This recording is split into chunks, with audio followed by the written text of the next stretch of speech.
अस्सलाम वालेकुम, मैं हूँ माहम। उर्दू नावल प्लेटफॉर्म में खुश आमदीद। आज हम पढ़ेंगे नावल बेशरम इश्क अज़ कलम हुमैरा फ़ातिमा, एपिसोड 13। होटल में एंटर होते ही अज़लान शाह तेज़ी से इसके पास आते इसे खुद में भींच चुके थे। इशू मेरी जान, ठीक है आप? बहुत प्यार से इसके माथे को चूमते नरमी से इस्तफ़सार किया। इसके चेहरे की जर्द रंगत इन्हें परेशान कर रही थी। बाकी सब भी इनके पास आस-पास ही खड़े थे। बाबा जानी वो जंगल में भटक गई थी, गाड़ी ख़राब हो गई थी रास्ते में। इसके बोलने से पहले ही पुश्त पर खड़े अलमीर वजदान खाज़ादा ने इसकी बात काट दी थी। शायद इन्हें एतबार नहीं था कि वो सच बात ही बता दे, जबकि इस बेतबारी पर इशाल सर झटक कर रह गई। क्या तरीका है ये? मिसिस शाह ने गुस्से से पूछा तो वो मुंह बनाए अपने बाप को देखने लगी। मॉम्स, वो शट अप, बदतमीज़ लड़की। सुबह से तुमने अपने बाप को परेशान किया हुआ है। सुबह होटल में रुक गई, फिर बिना बताए चली गई। कोई अकल नाम की चीज़ है या नहीं? अपने शोहर को सुबह से परेशान देख अब इन्हें अपनी लापरवाह औलाद पर सही मानों में गुस्सा आने लगा था। सॉरी बाबा जानी, एक्सट्रीमली सॉरी, इनके सीने से लगते इसने मिनमिनाते हुए कहा, जो अपनी बेवी को खामोश रहने का इशारा कर रहे थे। इन्हें कहाँ बर्दाश्त था कि इनकी बेटी इनकी वजह से परेशान हो। कोई बात नहीं बाबा का बच्चा, और आप भी शीज़ा चुप हो जाएं। आएं खाना खाते हैं। इशाल को अपने साथ लिए वो अपनी बीवी को भी चुप रहने का कह चुके थे। बेड पर लेटते एक बार फिर इसके दिमाग में जंगल का पूरा मंजर घूम गया। उफ़, वो शख्स खुद से दूर भी नहीं जाने देता था। कुछ एहसास के तहत इसने अपनी नाजुक उंगलियां होंठों पर रखीं, जहां इस साहिर शख्स का लम्स अब भी महसूस हो रहा था। वो चाह कर भी इस लम्स से पीछा नहीं छुड़ा पा रही थी, जो इसे किसी आशिक जिन की तरह अपने हिसार में जकड़े हुए था। इसे अपना एहसास देकर वो साहिर इसे खुद से दस्तबरदार होने के लिए कह रहा था, पर मोहब्बत के इस मुकाम पर आकर क्या ये मुमकिन था कि वो पीछे हट जाती? नहीं, ये एक सदा जो इसके सवाल पर इसके दिल ने लगाई थी, अपने ख्यालों में घिरे वो बहुत दूर निकल आई थी। मोबाइल में बजती रिंग ने इसे हकीकत में ला पटका, जहाँ वो नहीं थे पर इनकी मौजूदगी का एहसास था। बाबा जानी कॉलिंग। स्क्रीन पर जगमगाते नंबर को देख इसने फ़ौरन रिसीव किया। वो दोनों इस वक्त होटल के ऊपर वाले टेरेस पर खड़े थे। सामने का मंजर बहुत खूबसूरत और मुकम्मल था। बर्फ़ से ढके पहाड़ और खाली स्ट्रीट पर इक्का दुक्का लोगों का सफ़र और ख़ामोशी में गूंजती सांसों की पुकारें। क्या बात है बाबा जानी, आप परेशान हैं? इनके दरमियान हाइल खामोशी को इशाल की आवाज़ ने तोड़ा था। नहीं बाबा की जान, मैं नहीं, आप परेशान हैं और मैं वजह जानना चाहता हूँ। इशाल की तरफ मुड़ते उन्होंने बराह रास्त इस्तफसार किया।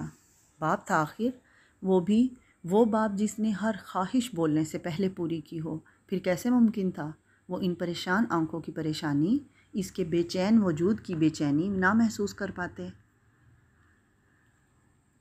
इशाल की आंखों में नमी उतरी। दिल चाह रहा था अपने बाप के सीने से लगकर अपना सारा हाल सुनाकर पुरसुकून हो जाए, बता दे कि इसका दिल एक शराब का तालिब बन बैठा है। पर नहीं, वो किस मुंह से इन्हें अपना हाल दिल सुनाती? वो लाख फ्रेंडली सही, पर थे तो इसके बाप ही ना। बाबा जानी रिलैक्स, मुझे कुछ नहीं हुआ। मेरा असाइनमेंट सबमिट नहीं हुआ इसलिए परेशान थी, पर अब खैर हो गई, अब इंजॉय करूँगी, इसने रिलैक्स होकर कहा। वो भी इन्हीं की बेटी थी, जितना वो इन्हें परेशान कर चुकी थी। अब जब तक वो खुद अपने मसले सॉर्ट आउट नहीं कर लेती, इन्हें तंग नहीं करने वाली थी। जबकि इसकी बात पर अज़लान शाह के चेहरे पर खफगी के तासरात उभरे थे। बच्चा, इतनी सी बात थी, पहले बता देती, बाबा कुछ कर लेते, परेशान ना हुआ करो, वो प्यार से बोले तो फ़ौरन सॉरी कर गई। अब दोनों अपने अपने रूम की तरफ बढ़ गए थे। अभी वो रूम के सामने पहुंची थी जब गेट के पास खड़े अलमीर वजदान खानज़ादा को देखकर चौंकी। आप यहाँ? हैरानी से इस्तफसार करने पर वो आंखें घुमाई से घूरने लगे। आंखों में ऐसा तासुर था कि जैसे कह रहे हों, तुम्हारे आने के बाद सुकून नसीब नहीं हुआ। इशाल भी इनकी आंखों को पढ़ते बेनियाजी से कंधे उचका गई। क्या बात हुई है शाह से? बहुत सख्त लहजे में पूछा। लहजा वाज़े कर रहा था कि वो काफ़ी देर से परेशान हैं। शायद इन्हें डर था कि कहीं इशाल जंगल वाली बात ना बता दे। अगर ऐसा हो जाता बिलफर्ज तो वो क्या जवाब देते अपने दोस्त को। इनकी फ़िक्र देखकर बेसाख्ता इशाल की हंसी छूट गई, पर इनके घूरने पर बमुश्किल अपनी हंसी को ब्रेक लगाया। Okay, let me tell you one thing. मुझे आपकी इज़्ज़त का बहुत एहसास है, इसलिए आपका नाम कभी नहीं आएगा। आपकी ये दीवानी सारे इल्ज़ाम अपने सर ले लेगी, इसलिए बेफ़िक्र रहें। और हाँ, मैं भी कुछ दिनों से ऐसे ही बेचैन और परेशान हूँ, जैसे इस वक्त आपके वजूद में बेचैनी घुली हुई है। पर मैं आपकी तरह जालिम नहीं जो आपकी नींदें उड़ा दूँ, रातों का चैन छीन लूँ। मैं इशाल शाह हूँ, अलमीर वजदान खानज़ादा की दीवानी। मैं कहाँ आपको परेशान देख सकती हूँ? तो आप शट अप। तुम्हें रोका ना जाए तो तुम नॉन स्टॉप बकवास करती जाओगी। लिमिट्स में रहो। दुरुस्तगी से कहते वो वहाँ से चले गए थे। पर वो नाराज़ नहीं हुई, बल्कि बेसाख्ता मुस्कुराते हुए टाइम देखने लगी। वाह भई इशाल, टाइम ड्यूरेशन बढ़ गया बात करने का। अब बात हुई, फिर मुलाकात, फिर प्यार तो हो ही जाएगा। अपने ख्यालों में गुम वो बेड पर आकर लेटी थी जब छन्नाके से इसके दिमाग में जंगल का मंजर घूमा। अलमीर वजदान खानज़ादा का आना, इसे इन आदमियों से बचाना, अपनी सांसों को इसकी सांसों से उलझाना, सांसों का तबादला, अपनी सांसें इसे देना। एक शर्मीली सी मुस्कुराहट लिए वो आंखें बंद कर चुकी थी। आप सिर्फ मेरे हैं मीर, मैं आपकी खोखली मुस्कुराहट में ज़िंदगी डाल दूँगी, आपके अंधेरों में कटती ज़िंदगी में रोशनी भर दूँगी। मुझे बनाया ही आपके लिए गया है। मैं आपसे दस्तबरदार नहीं होंगी, बल्कि आपको पाने के लिए हर हद पार कर जाऊंगी। नींद की वादियों में गुम होते ये आखिरी फ़ैसला था जो इसने किया।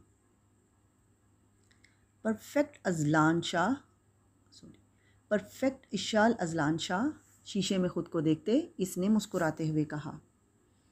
ब्लैक कलर की हाईनेक के नीचे लाइट ब्लू कलर की जीन्स थी और इस पर नाइक के ब्लैक जोगर्स थे।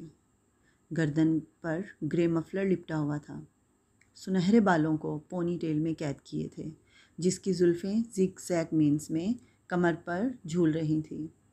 वो हसीन नहीं, हसीन तर थी। खूबसूरती इस पर कामिल थी जो इसे विरासत में माँ से मिली थी। बाप के भी खूबसूरत नक्श असबर थे। मेकअप से पाक खिलखिलाता चेहरा गुलाब के फूल की ही शबीह था। नूरी ने मुस्कुराते हुए इसे देखा, जो वाकई किसी को भी अपना दीवाना कर सकती थी। तुम्हें क्या है जो मैं ज़ारून अब्बासी तुम्हें चाहूँगा? इस सितमगर के अल्फाज याद आते ही नूरी की आंखें झिलमिलाईं। अल्लाह पाक, काश मैं भी इतनी ही हसीन होती, इसने दिल में अपने रब से शिकवा किया। पर वो पागल कहाँ जानती थी, वो रब कभी भी इंसान को इसे नहीं सौंपता जो इसकी नाकदरी करे। बहुत जल्द वो इतना अता कर देता कि इसका शिकवा इसे खुद ही बेकदर लगता। वो ये नहीं जानती थी कि वो हसीन परी जिसे चाहती है वो इसे कितनी बार ठुकरा चुका है, पर यह तो अज़ल से तय है। महबूब तो होते ही सितमगर हैं। काली काली जुल्फ़ों के फंदे न डालो, हमें ज़िंदा रहने दो ए हुस्न वालो। इशाल की गुनगुनाहट पर नूरी चौंकी। वो इसके चेहरे पर झूलती काली लटों को देख सुर बखेर रही थी। कितनी मशहूर कुन आवाज़ थी, पर इसके जुमले पर बेख्तियार नूरी के गाल लाल हुए थे। उफ़ नूरी, तुम मुझसे इतना शर्माती हो? तुम्हारे मियाँ ने थोड़ी तारीफ़ कर दी, तुम तो गई काम से। इशाल आंख विंक करते रूम से निकल गई, जबकि नूरी तो दादो के सामने शर्मिंदा हो गई थी। वहीं दादो सोच रही थी इनकी इस झल्ली पोती का क्या होगा। वो लोग आज सुबह सुबह नाश्ते के बाद नीलम पॉइंट आए हुए थे। ये जगह सियाहत के लिए बहुत मशहूर थी। गाड़ी की पार्किंग सड़क के किनारे पर थी, जिसके नीचे बहुत गहरा पहाड़ था। इसी पार्किंग के कॉर्नर पर खुरदरी सीढ़ियाँ बनी हुई थीं, जो झील तक जाने का रास्ता थी। बहुत संभलते संभालते वो लोग नीचे तक आए थे। इनके साथ एक गाइड भी था, जो इनका ड्राइवर भी था। ये ड्राइवर ख़ुसूसन मरी के रास्ते के लिए ही होता है, क्योंकि इस्लामाबाद से मरी जाने के रास्ते में कल्लर कहार की ऊंचाइयां आती हैं, जो इस रोड का हिस्सा होती हैं। इन रास्तों पर गाड़ी चलाने वाले ट्रेंड होते हैं, क्योंकि यहाँ हादसात के बहुत खदशात पाए जाते हैं। झील की एक तरफ सिर्फ पहाड़ है, वहीं दूसरी तरफ सियाहों के लिए टेंट और चारपाई का इंतज़ाम होता है। वो सब भी एक मखसूस टेंट मुकर्रर किए इन्हीं में मौजूद चारपाइयों पर बैठ चुके थे।